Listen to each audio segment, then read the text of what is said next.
फारबिसगंज में नरपतगंज शिक्षिका हत्याकांड में एक बड़ा खुलासा हुआ है। गिरफ्तार अपराध कर्मियों से पूछताछ में पता चला है कि घटना की मुख्य साजिशकर्ता हुस्नन उर्फ हुस्न आरा को अपने पति मोहम्मद साकिर पर एक महिला शिक्षिका से अवैध संबंध होने का संदेह था। इसी शक और प्रतिशोध की भावना से उसने अपने साथी राजा और छोटू के साथ मिलकर उस महिला शिक्षिका की हत्या की योजना बनाई।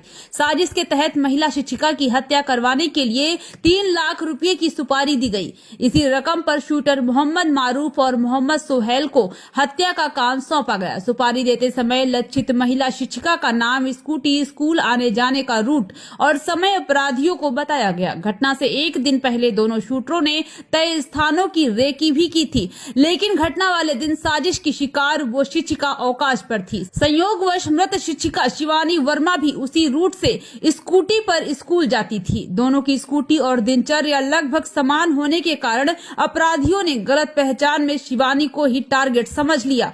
3 दिसंबर की सुबह करीब 9:20 पर दोनों अपराधी कन्हैली शिव मंदिर के पास पहले से घात लगाए बैठे थे। जैसे ही शिवानी अपनी स्कूटी से वहां पहुंची, शूटरों ने उन्हें रोककर पीछे से गोली मार दी, जिससे उनकी मौके पर ही गंभीर हालत हो गई। बाद में अस्पताल में उनकी मौत हो गई।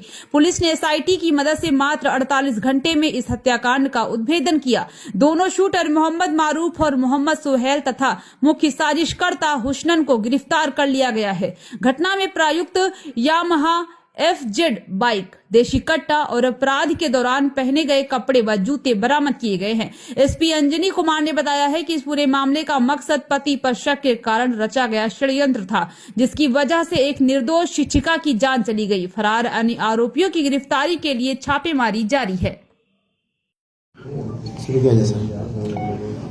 जैसा कि आपको मालूम है कि 3 तारीख को सुबह एक शिक्षिका थी शिवानी वर्मा, जो स्कूल के लिए अपने जा रही थी फारबिसगंज से कन्हैली के लिए, तो उनको खाबदा के पास गोली मार कर गया था। अपराधी कर्मियों द्वारा हत्या कर दी गई थी। इस केस में उनकी बहन के द्वारा लिखित आवेदन देकर एक जो शिक्षक थे, उसी विद्यालय के शिक्षक, उनको नामजद करते हुए उनको संदिग्ध व्यक्त किया गया था कि इनके द्वारा ही पूर्व से परेशान किया जा रहा था, उसी में इनके द्वारा हत्या कर दिया गया।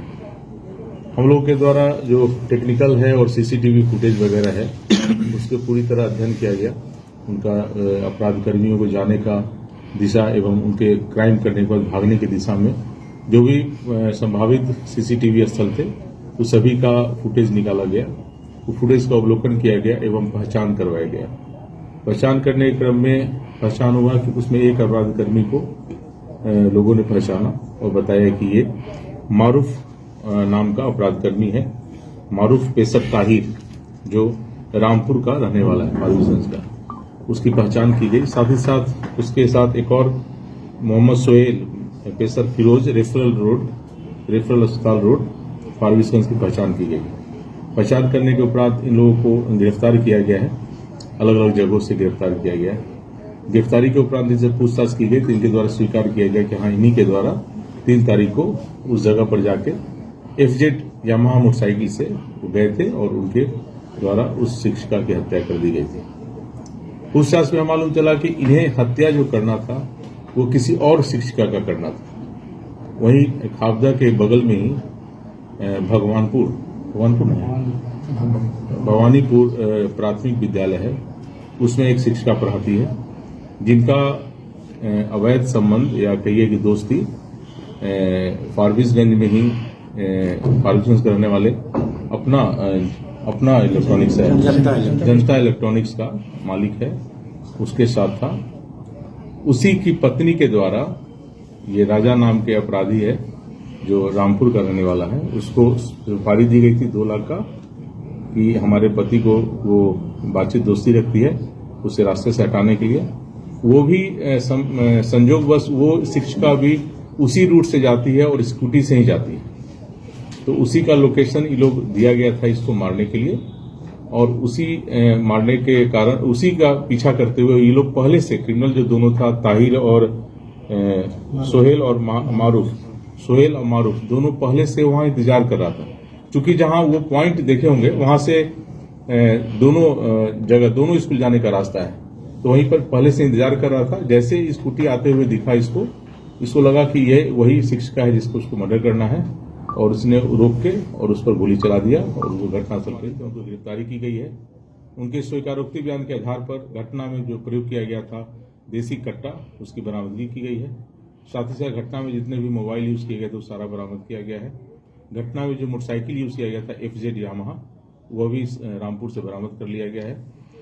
और वो जो FZ था वो भी किसी अन्य व्यक्ति का था जो वहीं एक निजी अस्पताल में काम करता है, उसका मोटरसाइकिल था जिसे मांग के ले गया था ये क्राइम करने के लिए। तो ये सारा चीज की गिरफ्तारी हो गई। लगभग ये केस जो है पूरी तरह खुल चुका है। इसमें कुछ जो अपराध कर्मी अभी बचे हुए हैं जिनकी गिरफ्तारी किया जाना शेष है, जो लाइनर का काम किए हैं और जो सेटिंग का काम किए थे उनकी गिरफ्तारी किया जाना शेष है। बाकी जो मारने का जो प्लानिंग में हिस्सा थी जो लेडीज, वो भी गिरफ्तार की गई है। हुस्न आरा पति मोहम्मद साकिर, उसकी भी गिरफ्तारी की गई है और इन तीनों को जेल भेजा जा रहा है। इसमें जो प्रथम दृष्टया जो हम लोग को नामजद अभियुक्त जिनको संदेह के आधार पर बनाया गया था उसके विषय में भी जांच पड़ताल किया गया है पूरी तरह। चूंकि प्राथमिकी अभियुक्त तो हम लोग उसे डिटेन करके पूछताछ कर रहे थे, लेकिन उसके विरुद्ध अभी कोई हमारे पास साक्ष्य इस मर्डर केस में हाथ होने का साक्ष्य अभी तक नहीं आया है।